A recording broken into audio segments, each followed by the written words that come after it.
Hello, and welcome to the Artist Pivot Podcast. Today, we are going to do a revisit to episode 210 featuring the one and only Ceasar F. Barajas. And I wanted to revisit that episode today because the topic is very prevalent for me right now. And so because I'm feeling it, I believe that there are others feeling it, because Ceasar and I talk about prioritizing our mental and physical health and wellness as artists, because for so long we have glorified the hustle, and it's about moving into flow, really. And it's about honoring yourself and being loyal to yourself, because, I've already had some experience this year of the industry reminding me that it's not loyal to me. It's not loyal to anyone, actually. But that reminder is right, but Ayana, you have to be loyal to yourself. So are you taking care of yourself mentally and physically so that you can continue to pursue your dreams in this industry? And so that's why I wanted to bring this episode back to the forefront with Ceasar. Are we all prioritizing our mental and physical well-being as we pursue a career in the arts? Are we taking time to step back and to recharge? Are we in flow with ourselves, or are we just hustling, And it's such a demanding career, to audition or create your own work, or both and, auditioning for other people's things and creating your own work. It's so demanding in every aspect, from the beginning, the middle, and the end. Once you audition for the show, get the show, do the show, especially if you are an actor and you're doing 8 shows a week, it's demanding. So every part of this career is demanding. And are we connecting with ourselves and going, I may need to take a break, or I may need to recharge? Because it's a lot.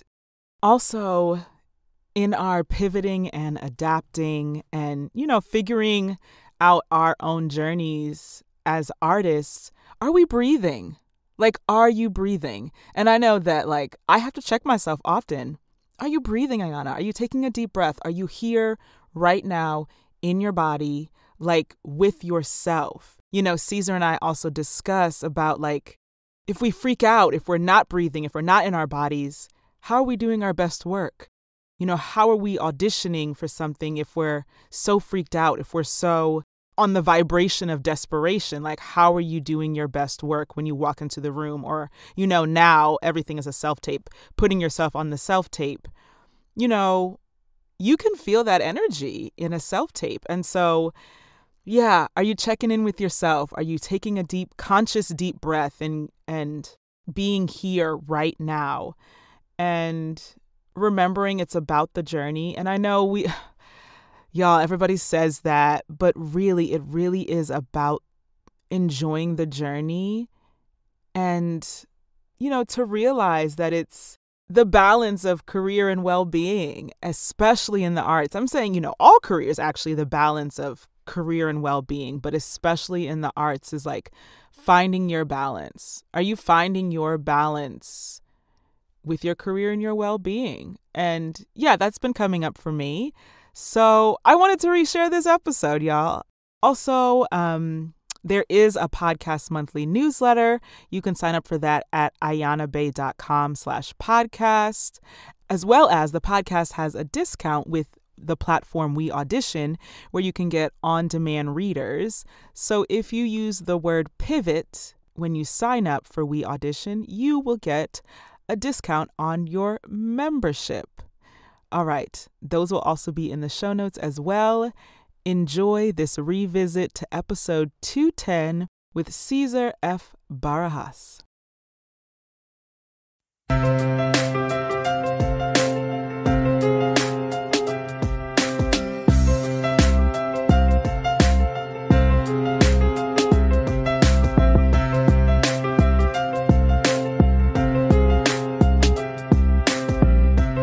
Hello, and welcome to The Artist Pivot, a weekly conversation with artists about their current pivot, past pivots, and every pivot in between.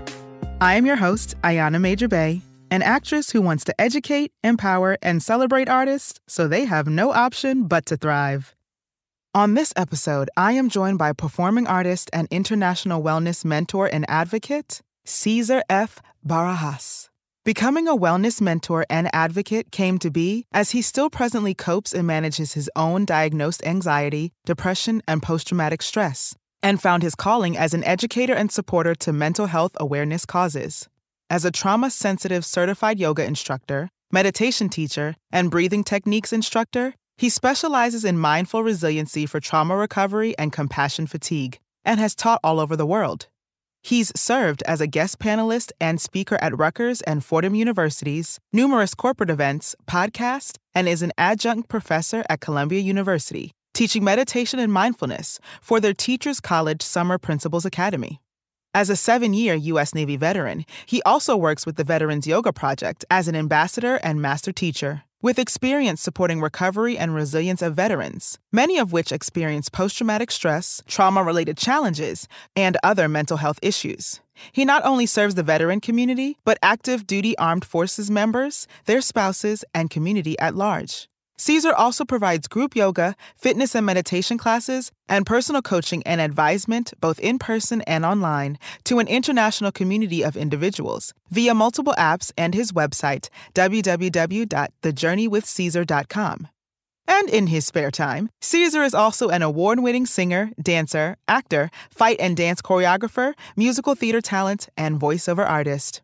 We discuss how yoga and meditation is available to all, pandemic or no pandemic, the agency for artists to learn that worthiness doesn't equate busyness, and how we must find a way with our art to stand up for ourselves, stand up against harassment of the Black and Brown communities, and just be good humans. Here's our conversation. All right, y'all. So today I am so excited. Rather, I should say over the moon that joining me, I have Mr. Ceasar F. Barajas. Ceasar, hi, my friend. Hello, my lovely, beautiful human friend of mine, fellow performers, extraordinaire warrior of light and love, and superhero. Ayana, you already know that one time we talked last year and you were in the middle of season 1, I said, please, if there's any room in your schedule, allow me to come and be a guest of yours. And so I am honored and happy and so humbled to be here with you. Thank you. Oh, thank you. And you're welcome. You're so, so welcome. And thank you for accepting my invitation. And also, so I have stopped kind of asking the question, how are you? Because I feel that's such a loaded question right now. Yep. So my first question to you is, or actually this is a twofold question. Number one, how does your soul feel today? And also, what are your hydration levels like? Have you had enough water today? Soul today, current moment, present moment, because it's the only moment, is overjoyed and feeling so grateful.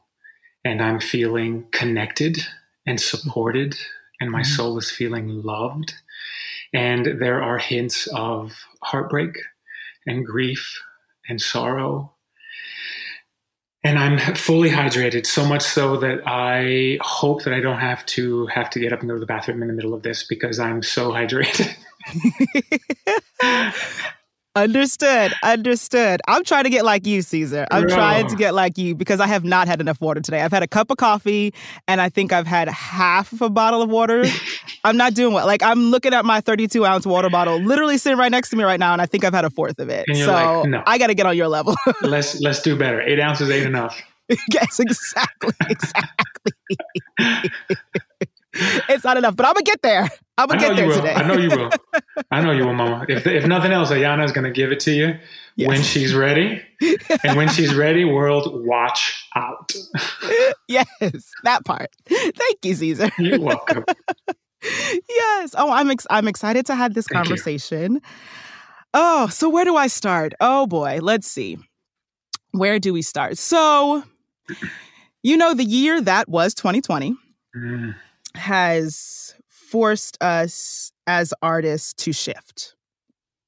And as artists, we do take voluntary pivots. We've taken voluntary pivots before the year that was 2020. So I guess what I want to ask is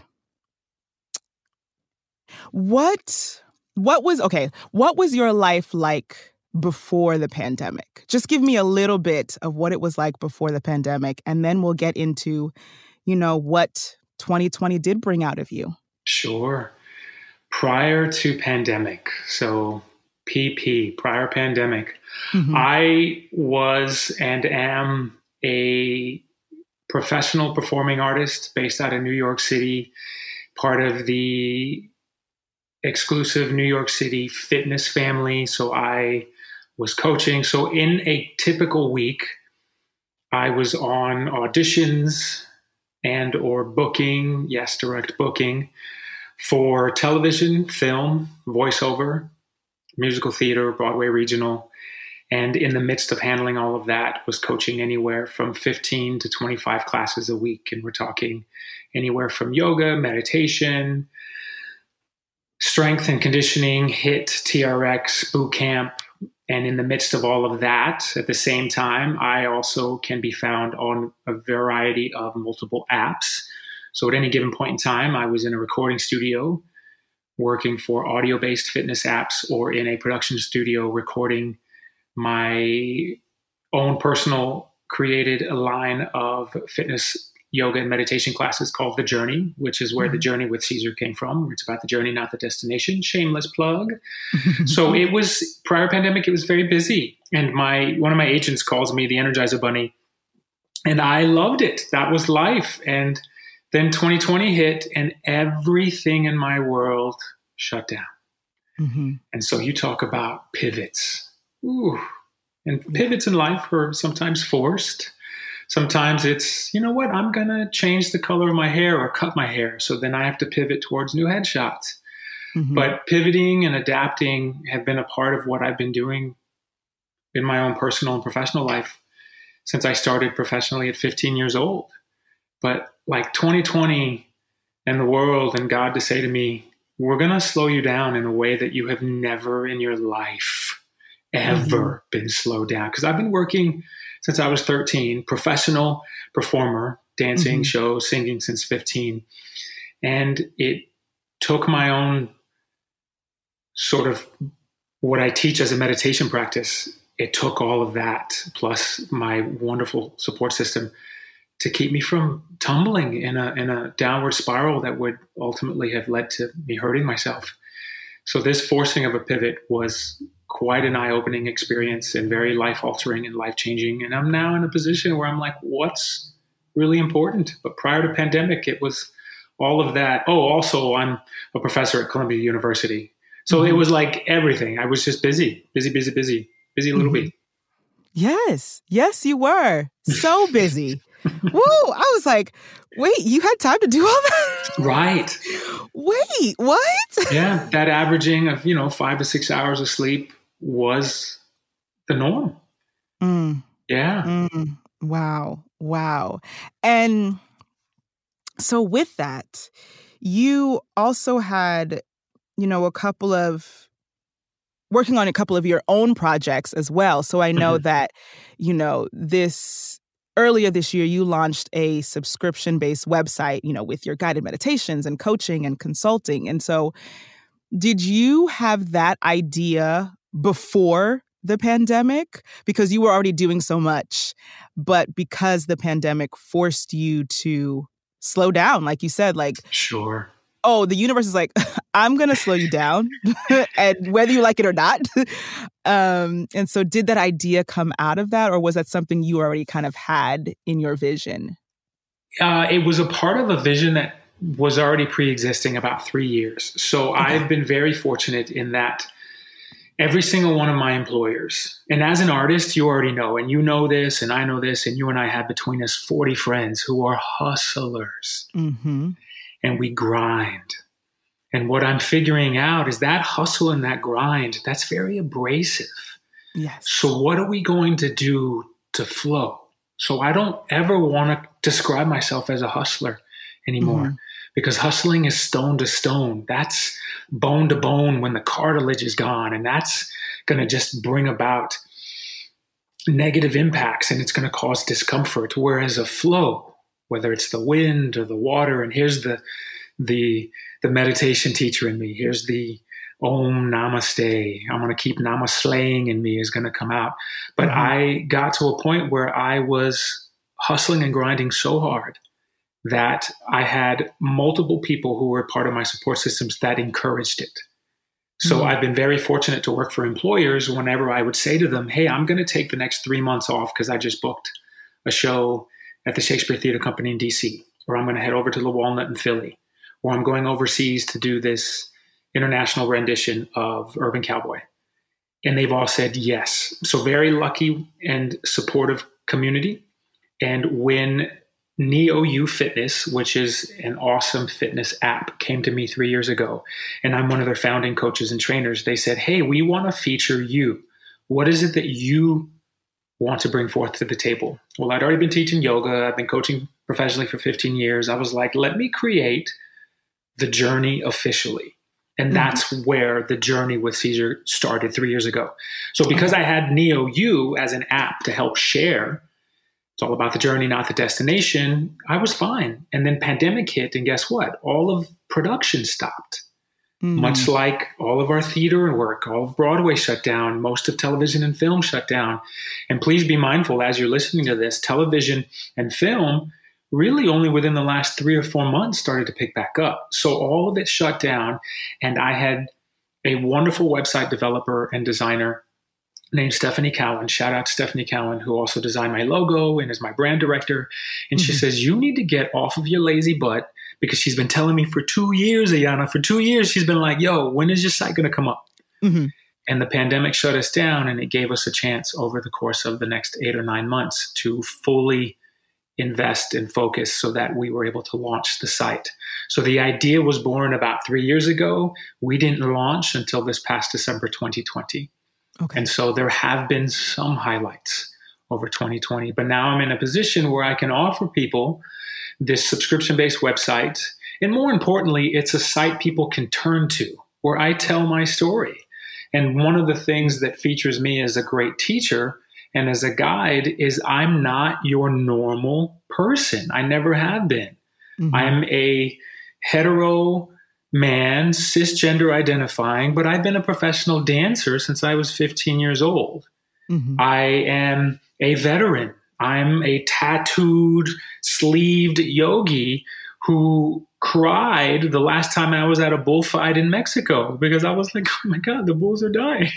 So there have been shifts in what. So I really want now just for people to realize that yoga, meditation, even if we're not in the midst of a pandemic, is still available to anyone, everyone. You and I are two beautiful people of color, and our lineages come from kings and queens.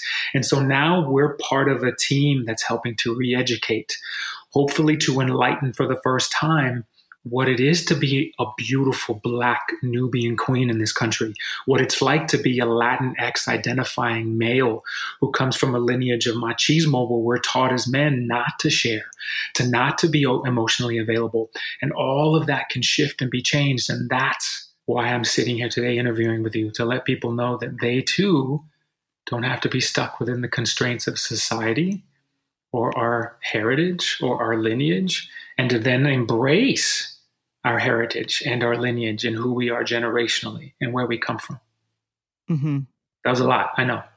That was a lot, but that was beautiful. I'm just like, oh, you could keep speaking, Ceasar. That was beautiful. That was beautiful. And there were, as you were speaking, I was like, oh, what about this? Oh, what about that? So I'm gonna kind of, try to stay focused. I have a couple of things I wanted to ask you. Sure. But with that, with the helping of people to, realize that they can be vulnerable and they can share their emotions, whether they're, they identify as a man or a woman, it is something that I guess we all need to work on, especially communities of color. But I wanted to ask you actually about the Veterans Yoga Project that you had started, because you mentioned you were a veteran, and then I was like, oh, and then you're talking about, feelings. Oh, and then meditation, and I was like, Sure. oh, there's so many things. But yes, let's talk about that for a moment. Your Veterans Yoga Project and why you started that. Sure. I would actually love to lovingly correct you. I did not start the Veterans Yoga Project. Thank the Veterans you for Yoga Project, me. no, you're welcome, was founded by a wonderful gentleman named Dr. Dan Libby back in 2010. So we're going on a decade plus of work. And Dr. Dan Libby is a clinical psychologist, and part of his thesis for his PhD involved the study of yoga and its positive effects on veterans, specifically veterans who are suffering from diagnosed post-traumatic stress, anxieties, and depression. And so we have, as veterans, and just as humans in general, so let me preface it by saying that we as veterans and just people are all trauma survivors. Whether it's what I call little t trauma or capital T trauma, it doesn't matter. So Dr. Dan Libby back in 2010 is proving, hey, the effects of yoga, the effects of breathing techniques being taught to veterans who are normally anxious and depressed and suffering from post-traumatic stress and having triggers is reducing pain in anywhere from 84 to 92% of the people who are embarking on this. And so we've grown from Northern California to now serving veterans and their communities and families and people in general in all 50 states, plus 3 different countries, including Northern Africa, all over Europe. So I came across the Veterans Yoga Project at a Wanderlust festival in 2015. I met this beautiful young lady named Deborah Jeanette, whose son is a Marine Corps pilot. So here's who we call Mama Bear, lovingly.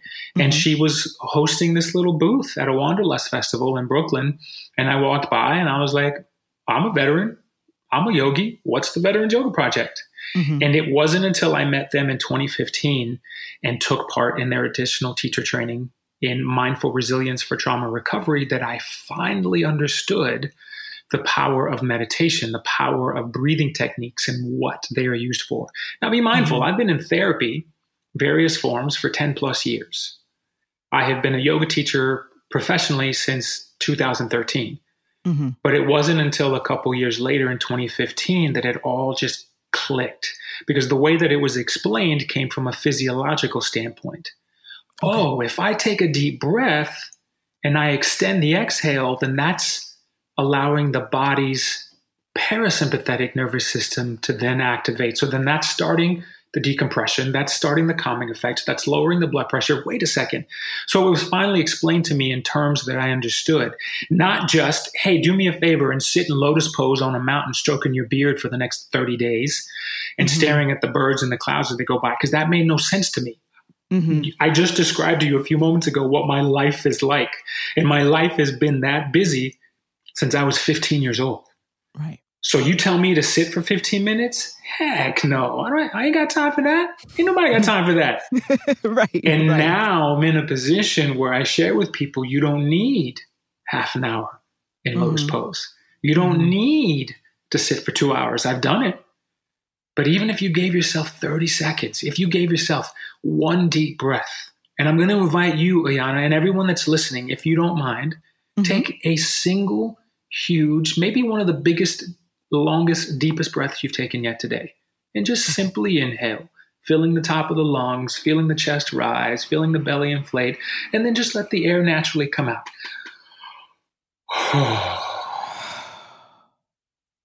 And that one conscious deep breath is meditation. That one conscious controlled deep breath, which is available to you 20 times a day, 150 times a day, is already putting your body in a physiological standpoint to better respond. So guess what? It was meditation, several deep breaths before I walked into that audition room. It was that breath that I would take as I handed my music to the pianist. And then I'd look over and say, I'm ready.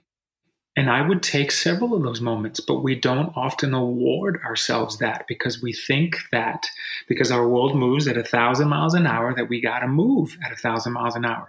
And guess what? Life in the fast lane is exciting. Yes. But life in the slow lane gives you a chance to actually see things. Yeah.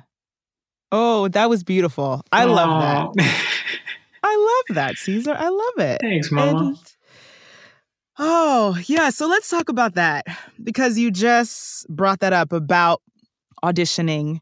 And as artists, no matter what medium you're in, you may have to either audition or submit your portfolio or, you know, call somebody to be like, hey, can I work on your project? But our industry does live in the fast lane. Mm. And taking that time to specifically choose to be in the slow lane so that you observe and you see and you feel can be very hard for artists because we're trying to keep up with our industry and the fast lane that it's in. Mm-hmm. And so I would ask you, because eventually the industry will return.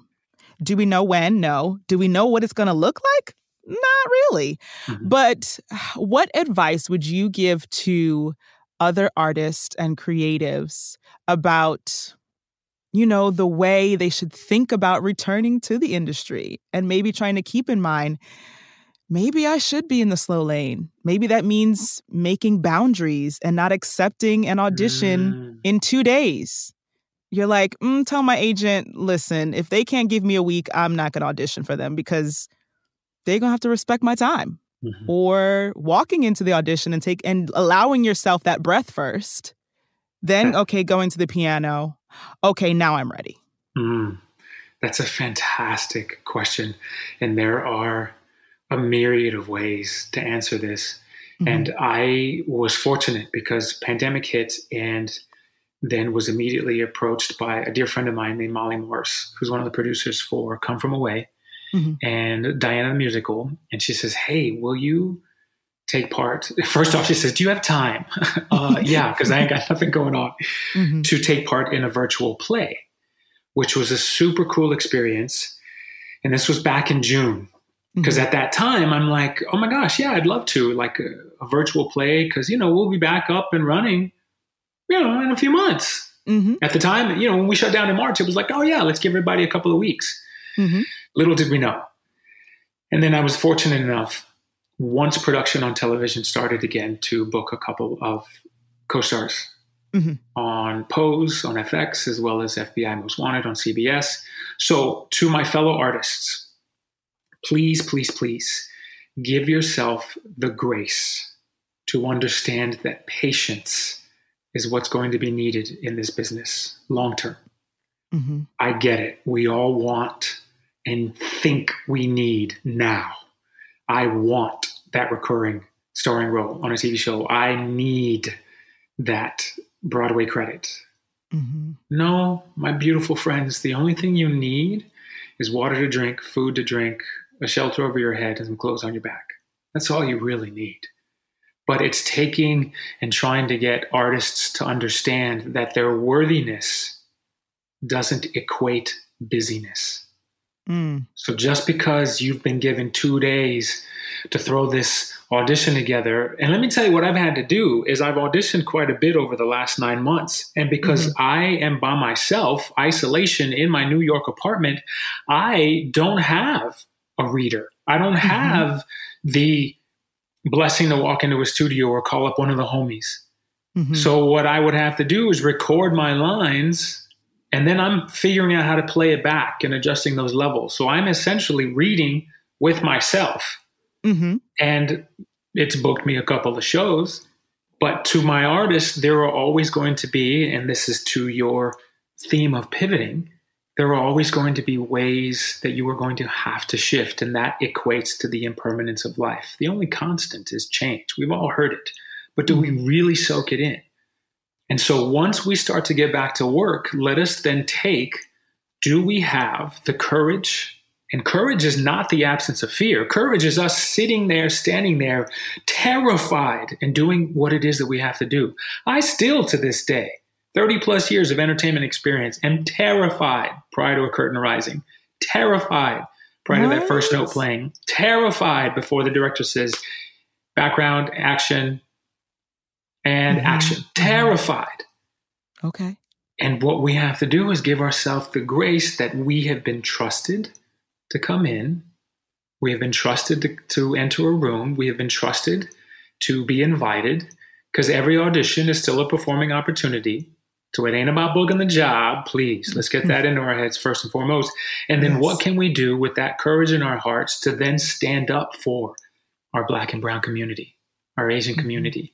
What can we do to help reduce the harassment that comes with people being in power? And we're talking on all fronts. So let us take the courage that is already genetically predisposed in us and still be an artist, but also know, like you said, hey, I don't have enough time to properly prepare this. I'm going to decline this audition. I've done it, but it also took me several years to learn that I don't have to panic or freak myself out, because what good are you if you are freaking out? Then you're not showing your best work. A prime example of this is I was living in Los Angeles. So prior to moving to New York, I was in LA. Doing the same thing, just trying to make it big. My wife and I at the time moved there, and I had booked West Side Story at the Plummer Auditorium for the Fullerton Civic Light Opera. So I would leave, if anyone's familiar with Cali, Thousand Oaks, California, which is 101 North, like heading towards the beach. And I was working for Trader Joe's from 5 in the morning until 1 in the afternoon. Leave Thousand Oaks, drive the 2 hours that it would take me to get to Long Beach for rehearsals. From Long Beach and rehearsals, we'd be done at 10, 10:30. I would drive back to North Hollywood, get about 3 hours of sleep, and come back in. And then that's not even including if in between those commutes or in between these appointments, you have auditions. So you got to get out to casting in Santa Monica or even in New York. I'm in the middle of 3 classes. Hey, can one of my fellow coaches warm my class up because I have to go 16 blocks north to do this quick audition? So we got to a point where it's like, wait a minute, what good am I going to be if I'm running around ragged? What good am I going to be if I'm running around like a chicken with my head cut off? And this is why I call all of my listeners soaring eagles. Because we ain't got time to F with no chickens. Chickens running around with their heads cut off don't even realize it. Eagles soar. So do you want to be a chicken or do you want to be an eagle? And there are times in my life where I was the chicken. And proudly so, and still worked. But at what expense? It cost me anxiety. It, at some points, physically made me ill. And what we don't give ourselves as artists enough realization of is that if I say no, it's not the end of the world. One of my favorite professional stories, his name is Riz Ahmed. Riz Ahmed starred in Rogue One. So Riz, what most people don't realize, he's British born, is a prominent musician rapper. So he just starred in the Amazon Prime movie where he played the drummer that becomes hearing impaired. And so the story is that as he was auditioning for Rogue One, which is what put him on like a prominent map internationally. But Riz is like us. He's an artist. And he auditioned, and casting, the director failed to tell Riz, you booked. So they already knew that they were going to use him. And he sent in audition tape after audition tape after audition tape. He had like 8 different audition tapes. He was like, I want you to see that I can do this. And, I want you to know that you can count on me. So we have this tendency to want to please. And trust me, fellow artists, if they see in you what they need, it's evident from the moment you walk in the door. It's evident in the confidence that you carry, which introduces itself well before you ever open your mouth or sing that note. It's, can we be in a position to be a good human? Now, I joke about this because with Riz Ahmed, he has said this in later interviews. If casting would have just told me, you booked, I wouldn't have been as frantic, but that's what we do. We want to please. We're all artists and performers of some variation. And so that means that we are, whether we want to admit it or not, narcissistically and egocentrically driven. We want to be seen and we want to be heard and we want to please. But that first person that we need to please isn't casting or the director or that producer. It's, are you okay with what you just did? Did you walk out of that audition room and go, you know what? I gave a good read. So guess what? It's treat yourself time.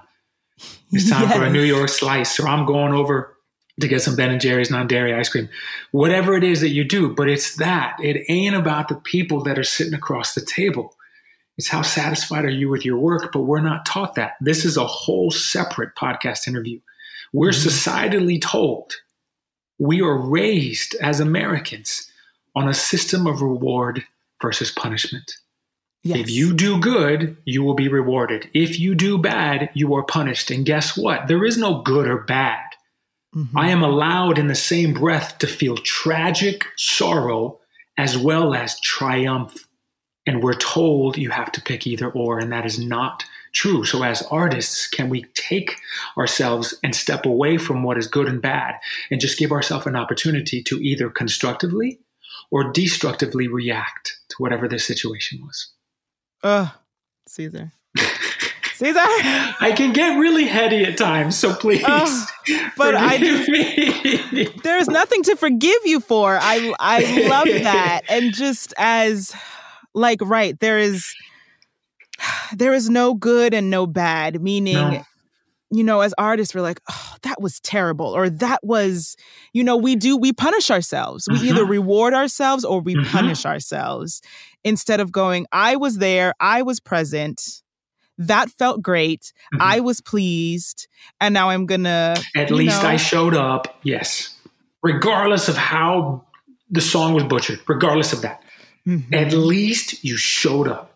Right. Period. Yes, you showed. And even when you were talking about when you do walk into the audition room, that confidence you bring and just the human that you bring into that room, people have already decided, oh, I want to work with that human. Oh, I want to be in their presence. Because I've had auditions that I have butchered. I mean, embarrassed, Caesar. And still booked? And I still booked. Yes, ma'am. Yes. How in the world did that happen? Right. Because they know that Ayana's going to come in and she's going to be first and foremost a good human. Being a professional and being a talented professional, that's third or fourth on the desire list. Right. Are we going to have someone who's mature and responsible and basically a good human, please? Yes. Because we all going to be stuck in these rehearsals for the next 6 weeks. And then if we're going on the road or we're about to start this show, you already know it. Listeners, you already know it. And don't nobody want to be around somebody that's negative. Yes. Period. Yes. So young artists, fellow artists, whether you've been in the game a minute or you've been in the game for 30 plus years like me, give yourself the opportunity to be a good human. That's Trust what it is, me, Caesar. Because it works out. I remember walking into casting for Orange is the New Black, booked. And then they decided production a week before we were to shoot. We're not going to go with muscular and tattooed. We're going to go with taller and heavy set. Great. Ain't nothing I can do about that. And guess what? They called me 3 weeks later to be a guest on Gotham because they were like, we just love you. So we want you to work somewhere.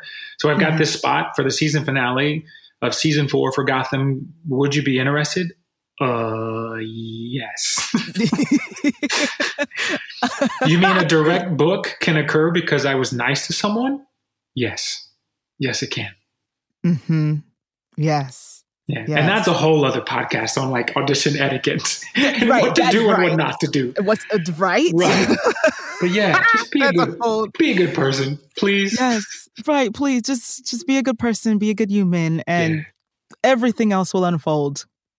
You know, like a lotus flower. It will just all unfold. Yes. And don't forget, no lotus. I mean, no mud, no lotus. No, that is true. Friends, if there's no mud, this lotus does not sprout. So you have to get dirty. So please don't come in thinking that you got to be as polished as this gem. No. I want to see the rough edges. I want to see the scratches. I want to see the scars. Right. That tells me that you have been through some things. And I think that that's what resonates with people when I start to guide. Is like I openly share my story because, it's a miracle that I'm even here. Ayana, I was telling you prior to us recording, but like I've been in the room where things have happened. Like I know Lin-Manuel personally. I was a part of this Hamilton pipeline and have been for the last 7 years. I've also sat with J-Lo and Sarah Bareilles and Chris Brown as a performer, as this and that. Yes, every Emmy, Grammy, Oscar, Tony winners that I worked with. But more importantly is I remember when I was getting shot at. Real life. I remember sitting in a jail cell and thinking, I don't have to do this. Like, so we get to a place where we think the ultimate goal in life is the destination of a Broadway credit, but it's not always about that, my friends. And that's why the journey exists, is to remind you lovingly that it's about the journey that you're on, not the destination. And can you be a good human while you're on it? Because guess what? 2020 proved to us things in a heartbeat will be stripped away from you. Yes. Taken away. And we're not just talking like jobs. We're talking about people. So by show of hands, how many lost people over the last year? Right. You know. Right. And it is about, I think that 2020 and just this time in general, the pandemic and everything that's happening around the world and all of the racial injustice and all of the hate that has been here. That's the thing. It's unfortunately always been here. It's never gone away. It was just swept under the rug, and now the rug is being pulled up because we're tired of it. All of that has showed us that this is about the journey. And we do focus so much on the destination, but it's really about the journey and who can you connect with along the way? Who can you support along the way? Who can you love along the way? Who can you inspire along the way? And who can you, well, when we can touch again, who can you hug along the way? Oh my goodness, yes. And it is all about the journey and your personal journey and your family journey, your community journey, and who you are as a human in said journey. And I want to piggyback if I can. Of course. Your win is my win. Yes. When Ayana books a show, or it happens every week. I'm watching a movie or a TV show or reading the latest from Theater Mania or Broadway World, and I'm like, these are my friends. Yes. My friends get to do these things, and guess what? I get to proudly say, I know them. Yes, I love that moment. I'm like, oh, I know that person. It's Buddy from Elf. Yes, and he's talking about Santa. I know him. That's what it is. Yes. And then when we're graced and lucky and have put in the work and the time that it takes, people will say the same thing about you. We talk about connecting and we talk about your win is my win. I remember at one point years ago, I had just started on like my choreography journey. And again, I didn't grow up a technical dancer. I was doing shows at 15, but that's because I could pick up the choreo. Okay. I didn't start technically dancing until I hit college and I was almost 21. But I remember being asked to choreograph the Donkey Show, which is a 70s music version of Midsummer Night's Dream. 22 numbers. And I'm like, what am I going to do? But I said yes. And what did I do? I sought the advice and sought the insight of my friends that had already been established and in the game. And because we had connections, I was able to say, hey, I'm kind of freaking out as to how to plan this. So I took the advice. I took this particular nugget of wisdom and this insight. And so I tell people now who I am now as an educator, as a nurturer, as a motivator, is all things that I've stolen from people that I love and respect. Happily stolen, by the way. So when Ayana wins, I get to say, yo, that's my girl.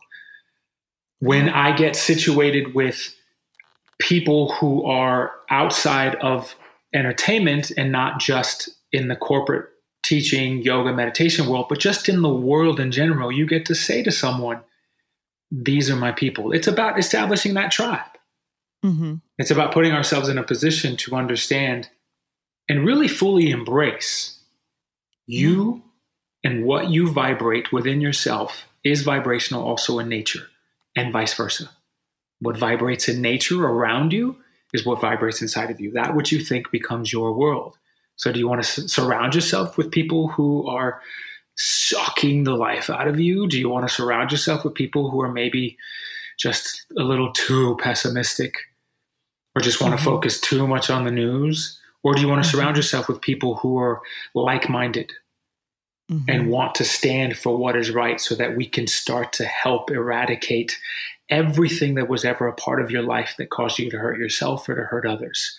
Do we want to stand for what is on the right side of being human to help eradicate racial injustices, systematic injustices, judicial injustices? Are we going to help to prevent the overcrowding of our prison systems? Are we going to help and stand so that women that we know and love, we came from Mother Earth, we came from women, don't have to be subjected to misogynistic and objectifying treatments? Can we put ourselves in a position to understand that people of color in the theater community, which has predominantly been white, have something to say, can be the lighting directors, the producers, the writers?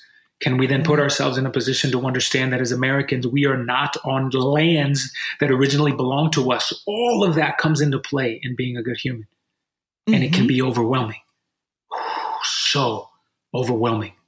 Right. But put yourself in a position where you pause, and this is what it ultimately comes back to. Reflect, feel, take that deep breath.